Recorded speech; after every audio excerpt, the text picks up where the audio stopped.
Une vie à l'écoute. Une série documentaire en 4 épisodes, écrite par Nolwenn Thibault. La musique et la réalisation sont signés Tony Ayer. Épisode 2.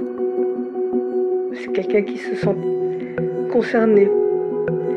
Et puis, cette capacité à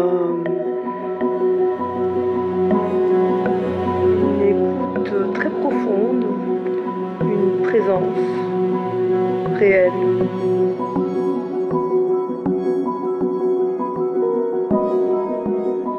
Comme souvent un choc que les gens reçoivent quand quelque chose s'entame avec lui.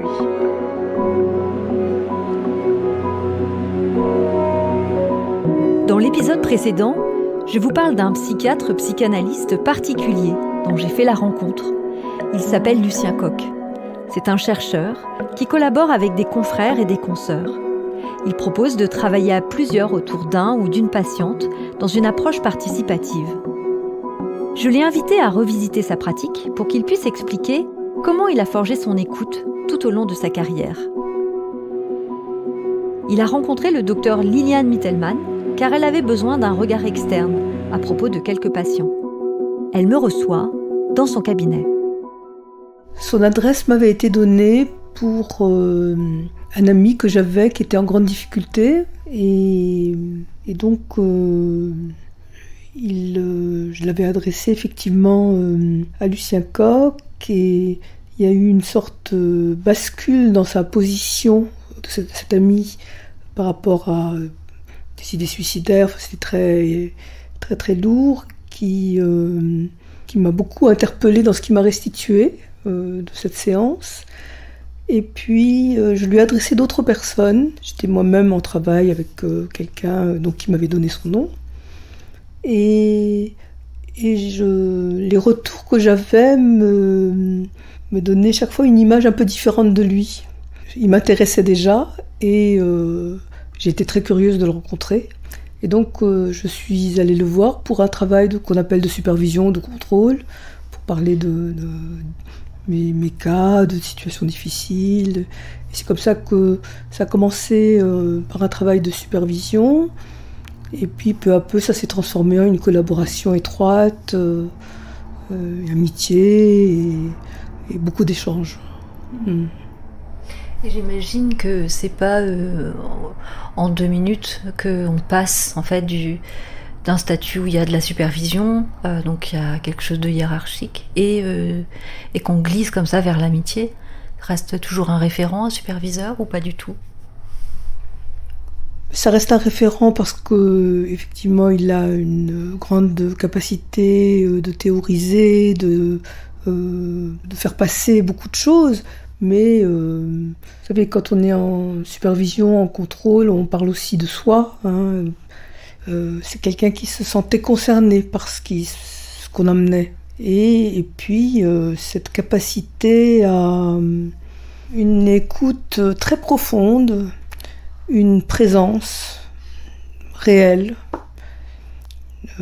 qui peut être très déroutante, à prendre des choses sous un autre angle, à renvoyer autre chose, à désarçonner. Et c'était comme souvent un choc que les gens reçoivent quand quelque chose s'entame avec lui. Et il y a eu quand même beaucoup de collaboration, de réflexion sur comment innover la pratique par rapport à l'évolution des gens et de leurs besoins, par rapport à des situations de coinçage, de détresse très forte, dans la réalité ou d'impasse mentale. On a fait ça avec quelques autres personnes, c'était intéressant. Et très souvent productif et ça remet en mouvement, en vie. Parce qu'il peut s'installer un certain confort aussi dans une thérapie qui dure, on se voit, on se connaît bien depuis longtemps et ça peut être un piège aussi. Dans sa pratique, Liliane intègre parfois l'hypnose ericksonienne. Elle m'explique comment et pourquoi il y a parfois recours. Donc une séance d'hypnose demande de s'installer, de se mettre à l'aise, de prendre le temps de se poser, de poser sa respiration, de façon à sortir du brouhaha de la rue, de la vie, du chaos des événements, et de se mettre comme dans un autre espace-temps.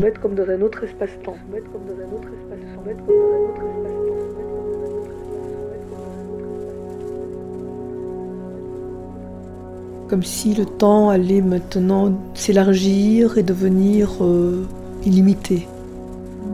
Comme si le temps allait maintenant s'élargir et devenir illimité.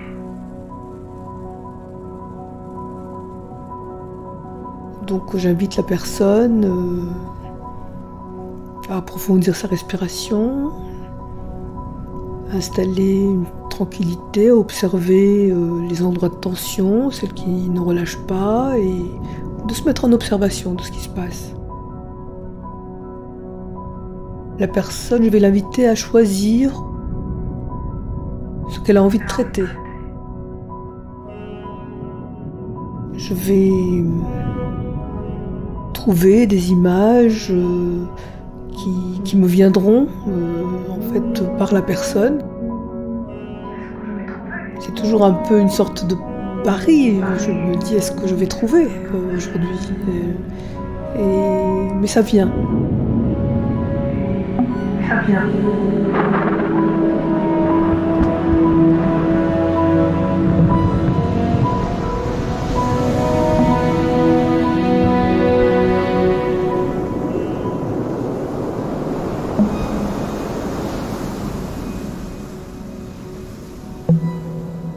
Donc en sollicitant les différents organes des sens, l'odorat, la vue, l'écoute, le toucher, tout ça va éveiller certaines mémoires corporelles, de souvenirs.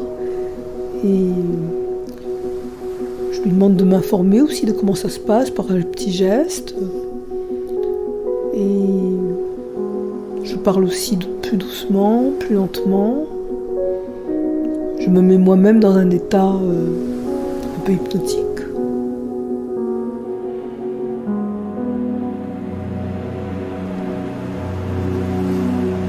Puis à un moment donné, une image va surgir. On revient ensuite, en prenant vraiment le temps, une bonne heure.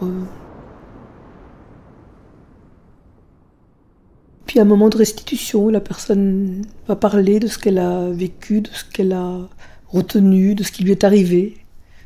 En général, il y a effectivement cette impression d'avoir quelque chose en main chez la personne quand elle part. Et souvent les gens disent « je pars avec ça ». Et ils me remercient. Beaucoup plus qu'une séance, ils le vivent comme un don. Et je pense que ça mobilise quelque chose de l'ordre du don. Et que c'est... Il faut aussi en avoir envie. On ne peut pas faire comme ça de l'hypnose n'importe quand, n'importe qui. En fait, je ne peux que constater où la mène son écoute. Pourrait-on dire que c'est ce qui lui dicte sa propre disponibilité ? Quand j'écoute, je ne fais pas qu'écouter. Je me mets dans un état de disponibilité. Je regarde aussi. Je regarde les mouvements de la personne, volontaire ou pas, sa façon de se présenter, ce qui se dégage aussi de sa présence, de son rythme de parole. J'écoute en moi aussi si je garde mon propre rythme ou si quelque chose s'emballe ou quelque chose se défend, se tend. Donc il y a toute cette écoute sensible à la fois de l'autre et de ce qui se passe en moi à ce moment-là. J'essaye de me mettre à l'aise, de ne pas me laisser figer ou coincer par quelque chose qui peut être parfois un peu raide chez l'autre. J'essaye de me faire une sorte de paysage de son environnement, de ce qui est aussi autour de la personne, de ce qui constitue son entourage. Et je suis assez sensible aussi aux inflexions de voix. J'aime beaucoup la musique. La tonalité et le rythme, c'est quelque chose à quoi je suis très sensible. Il m'arrive, quand les gens arrivent complètement stressés, en panique, ça m'est arrivé encore tout à l'heure, de devoir passer un temps à demander à la personne de se calmer, de prendre le temps, qu'elle ne pourra pas tout me dire, mais que ce qu'elle me dira aura sa qualité.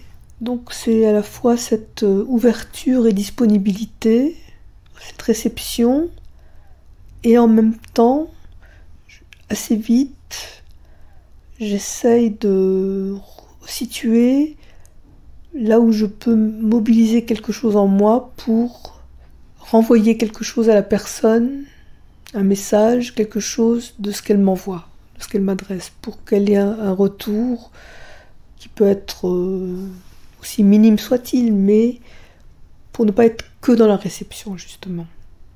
Donc l'écoute, c'est pas qu'avec les oreilles, c'est vraiment tout mon être. Et parfois, il y a aussi l'écoute dans le silence. Il y a aussi des moments de silence qui ont une certaine qualité et qu'il faut respecter par moments, et à d'autres moments, il faut pouvoir permettre à la personne d'en sortir. Et puis l'écoute, elle se prolonge. Ça ne dure pas que le temps de la séance. Il y a parfois des choses qui viennent dans la journée ou dans la nuit à propos de ce que vous avez entendu et que vous ne saviez peut-être même pas que vous aviez entendu. Donc ça nous travaille en dehors des moments de consultation. Comme une réécoute.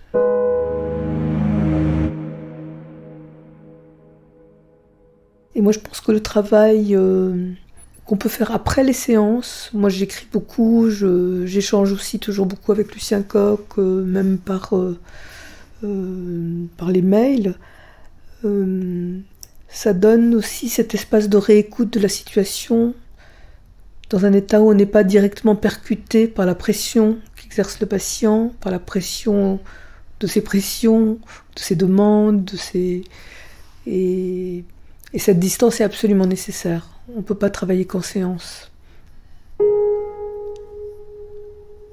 Comment le docteur Lucien Coq outille sa pratique psychanalytique pour la rendre participative ? Elle nous parle de qui il est, de son amitié et de leur relation professionnelle. Il m'arrivait de lui envoyer un patient qui pouvait être bloqué sur un point, et pour introduire un autre regard, un autre mouvement. Et ça, c'était il y a très longtemps. On avait commencé à faire ça de temps en temps. Et puis, on l'a plus systématisé il y a peut-être une dizaine d'années, je ne saurais pas trop bien situer. Et puis je lui demande si elle pourrait me parler d'un suivi en particulier, quelque chose qui viendrait à illustrer tout ça. Et là, elle me parle d'Amanda. C'était une personne que je recevais depuis déjà des années, il y avait un travail qui était fait, une confiance, mais je sentais qu'il y avait certains points d'impasse, des piétinements, et qu'il y avait une nécessité d'autre chose. Et donc j'avais comme l'intuition et la conviction qu'il fallait innover, essayer quelque chose. Donc ça part d'un acte d'envie et de volonté, parce que c'est quand même bousculer une certaine pratique, une certaine routine. Donc il fallait comme remettre en mouvement, en vie, par une autre écoute, et cette idée s'est imposée de permettre à cette personne, si elle l'acceptait, 2 espaces qui se sont donc alternés. Au départ c'était peut-être une fois par mois, puis ensuite c'était une séance ici, une séance chez Lucien Coq, et bon, ça supposait une vraie relation de confiance entre les thérapeutes. un vrai acte d'envie, de volonté, et puis une acceptation du patient qui s'appuyait sur sa confiance en moi et la confiance que je faisais à Lucien Cock pour tenter ça. Et donc c'est là que ont commencé, je pense, les enregistrements des séances.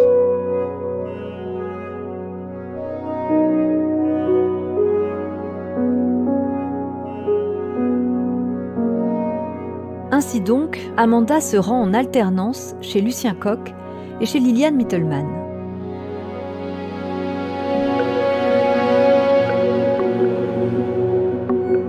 Deux médecins, deux cabinets, deux univers. Deux personnes différentes qui l'écoutent.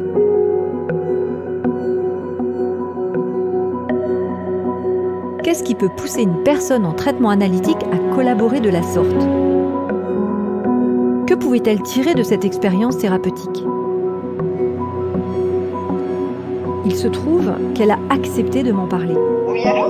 Oui, Amanda ? Dans l'épisode qui va suivre, je suis allée la voir. Oui, c'est Nolwenn. En fait, il y a 2 séries d'escaliers et comme je sais qu'il faut qu'on en monte quelques-uns... C'est une bonne question. Alors, il faut aller à gauche, à l'escalier quand vous rentrez. Eh bien, nous avons bien fait d'appeler. Exactement ce que vous faites. Merci. Merci.